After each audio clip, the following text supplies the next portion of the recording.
Welcome to the 136th installment of Ear to the Ground, the Land Stewardship Project's audio podcast on family farming, sustainable agriculture, local food systems, and local democracy. I'm Brian DeVore, editor of the Land Stewardship Letter.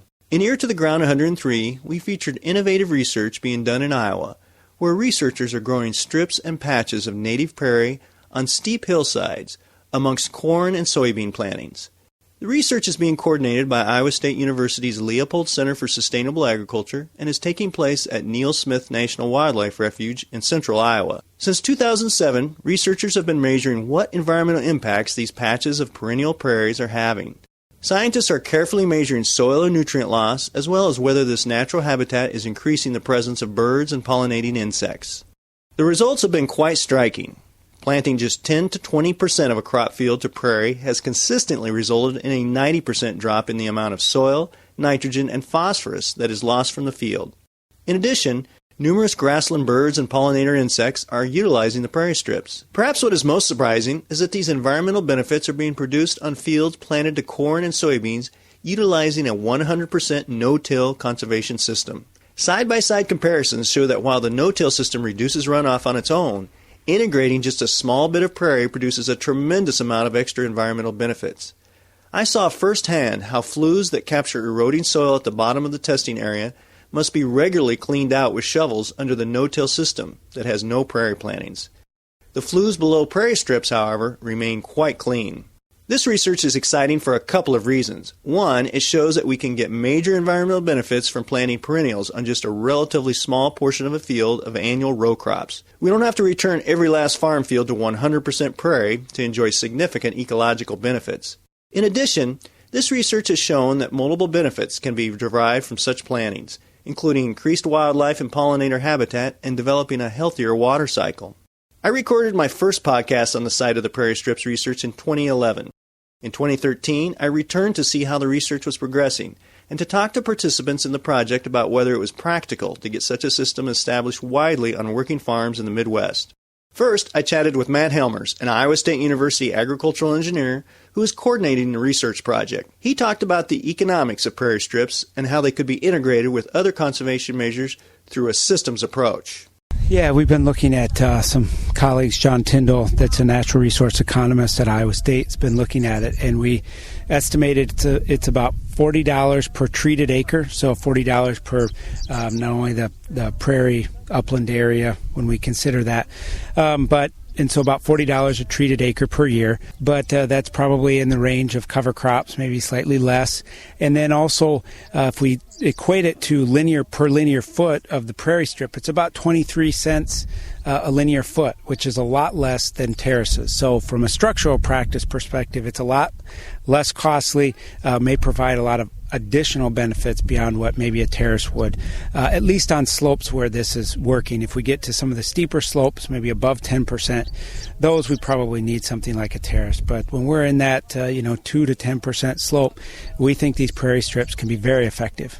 Well, and one of the things you pointed out, too, is that it's important to keep in mind that this is you're still having some infield erosion here, and you're reducing the amount of sediment, for example, that's leaving the field, but this is not the end-all. It sounds like it would be ideal to have this integrated amongst some other conservation practices. You bet. We really need a systems approach and think about how we protect that land all the way from the top of the slope to the bottom. And, a strip mid-slope and at the foot slope position can help us keep sediment from getting to the stream, but it doesn't really help us with some of the infield erosion. And so there, we need to be doing things like no-till or a cover, or in addition to a cover crop. And I think all those things can help us reduce the amount of soil that gets to that prairie strip, so that the prairie strip is then kind of a polish or emergency treatment rather than primary treatment for the field.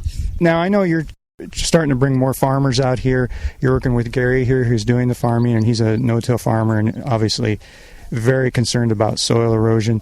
As you talk to farmers about this kind of treatment, what are some of the questions they're having as far as maybe that would help us figure out how to make this more attractive to farmers out there in the real world? Yeah, that's a great question, and that's really what a lot of what we're looking at now. I mean, obviously they want to know about some of the economics, but beyond that, how do I plant it? how should it be designed? What are the maintenance requirements going to be? What can I expect for, what is it going to look like through time? And so actually we have projects that are trying to help answer those questions or put information down on paper that can help farmers. We want to make it so that it's as straightforward as possible if they want to do this, give them information about what federal programs or state cost share programs might be available in certain areas, because at least for some of the early adopters, that may be a real mechanism that they can use to help offset some of the expenses of it. It sounds like, I know you've got one farmer who's doing it on his own down in the southern part of the state, and it sounds like you're going to try to put in some treatments with some other farmers around the state? Yeah, we're looking at central Iowa, east central Iowa, northwest Iowa, where we want to get some demonstrations on the land. We've have this site at the Neal Smith National Wildlife Refuge. Serves as a great site to bring people to, but we also want to take it out and get it closer to landowners in Iowa and surrounding states, so that they can come out and see it on producers' fields, talk to that producer with how they've made it work, what do they see as some of the benefits, because we can talk about the benefits, but really if we can have a producer talk about what they've seen as the benefits, I think that's the way we can start to get more adoption of the practice. As an ag engineer, are you starting to see it seems like with these more intense storm events and some other issues, are we running up against the limits of some of the conservation methods that were really considered cutting edge, and even things like no-till? Are we starting to kind of bump up against what they can handle in this day and age? I think we are. We've done no-till down here since 2007 at the Neal Smith National Wildlife Refuge on our watersheds, and we've seen substantial ephemeral gully erosion down those fall lines. And this is under no-till, and it really highlights the need to incorporate a whole suite of conservation practices, and probably not we'll do this one thing to the field and that's enough. We really need to think about how we protect it and be prepared for these extreme events, because we certainly, as we look at 2008, 2010, and now 2013, that's 3 years out of the last handful of years that we've seen extreme events in the spring of the year, and so we need to have our fields prepared for those type of precipitation events. It certainly seems like since we've been doing this work on soil erosion down here, we've seen a lot of big events, a lot of multiple inch rains in a few hour time span, and that's going to lead to some runoff and erosion. And so we do need to think about preparing for those extreme events rather than just preparing for the average, because a lot of these practices perform well on average, but when we see a lot of our soil losses from that extreme event, and so we need to I think, design and be prepared for some of those bigger events. Pauline Drobny is a prairie biologist with the U.S. Fish and Wildlife Service who is working on the Prairie Strips project. She says while a few acres of strategically planted prairie isn't a return to the sea of grass that dominated the mid-part of the country in days gone by, this project shows that some significant landscape-level benefits can result from this targeted conservation.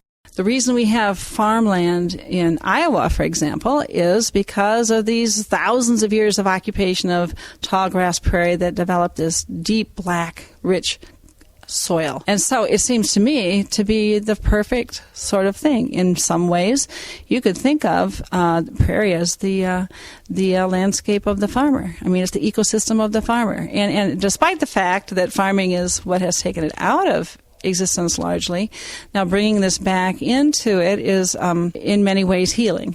It's healing to, when I say that, what I think about is it holds the soil on the landscape. It holds the nutrients that are used in farming, but it goes beyond that. As the water moves through the system, it cleans it up. And we know that if water just runs down a vegetated waterway, it will be metabolized, the nitrates will be metabolized before it reaches the stream. If you have a strip of prairie vegetation, certainly there's some of those same kinds of processes that can help metabolize those nitrates and clean the water. It also, I think about, what is the cost of clean water? What is the cost of having water to drink from a city or in the country? I live out in the country and I'm on rural water. What is the cost to society for all of that? What is the cost of having hypoxia in the Gulf of Mexico? That problem originates where I live. It originates in the farmed landscape.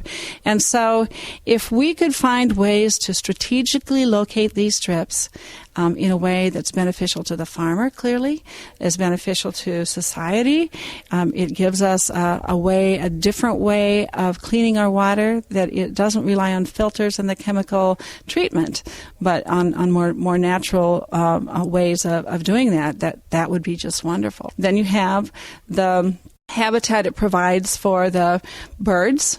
We know that grassland birds their habitat is there's much less of it than there was historically, clearly, and they're birds that are grassland birds are of conservation concern to the Fish and Wildlife. On a national level, these birds are declining. So, couldn't this be part of the solution? It won't be all of the solution. We need big blocks of grass landscape, but this diverse prairie in these strips can provide those birds places, some of the birds places to fledge. It can provide places for pollinators, and for the butterflies, the bees. It can be a place for a whole host of invertebrates and other things that we know that we depend on. Finally, I talked to Gary Van Ryswijk, a local crop and livestock farmer who's farming the land that has been part of the Prairie Strips research. Gary is a no-till farmer and cares deeply about soil conservation. He concedes he was shocked to see how much runoff was occurring on a field he was no-till farming, and how much that runoff dropped when prairie plantings were introduced. Still, he says, there are many barriers to overcome before something like this becomes common on other farms. It's one of them things where that we all think that whenever we have a fairly good sized rain that we're losing some soil, but not really probably that much. Well, here on the wildlife refuge, when we had a large 4-inch rain, it was huge difference on whether there was prairie or where there was no prairie. I guess some of the questions that are being raised now that we're seeing the results is, well, how could we get other farmers interested in doing something like this? And you said there's a lot of factors that go into that. It depends on if they own the land or rent it. Or some of that, I think that's some really interesting points on how, if we're going to see more of this on real farms, that we got to kind of get over some barriers that way. Right. It's one of them things where I actually think it's a really hard time for people to actually do this because of the actual land price being so high and the actual cash rents are so high that it's hard to take 5 or 10% out of your actual farm ground just because of that. But from actually what I've seen, it would be a really good thing to do. I think possibly whenever the corn price drops back down to $4, that it won't take as much money out of your pocket to go and actually do that.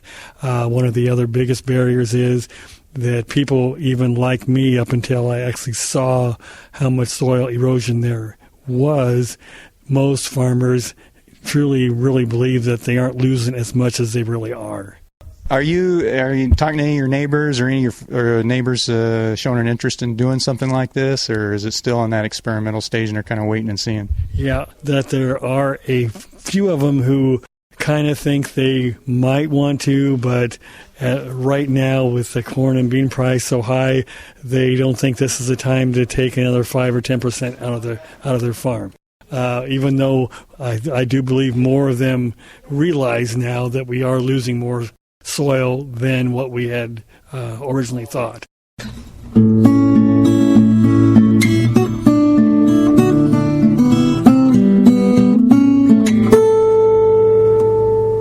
The Prairie Strips research in Iowa has a lot of people excited about the possibilities offered by establishing perennial plant systems on relatively small, targeted areas of the farming landscape. In fact, that's one of the goals of the Land Stewardship Project's work in the Chippewa and Root River watersheds in Minnesota. For more on these initiatives, see www.landstewardshipproject.org. For more information on the Prairie Strips research in Iowa, see www.leopold.iastate.edu and search the keywords Prairie Strips. If you have comments or suggestions about this podcast, contact Brian DeVore at bdevore@landstewardshipproject.org, or you can call 612-722-6377. Thanks to Laura Borgendale, a Western Minnesota musician, for Ear to the Ground's theme music. And a special thank you to all Land Stewardship Project's members who make initiatives such as this podcast possible. If you're not a member, Visit landstewardshipproject.org to learn how you can support LSP.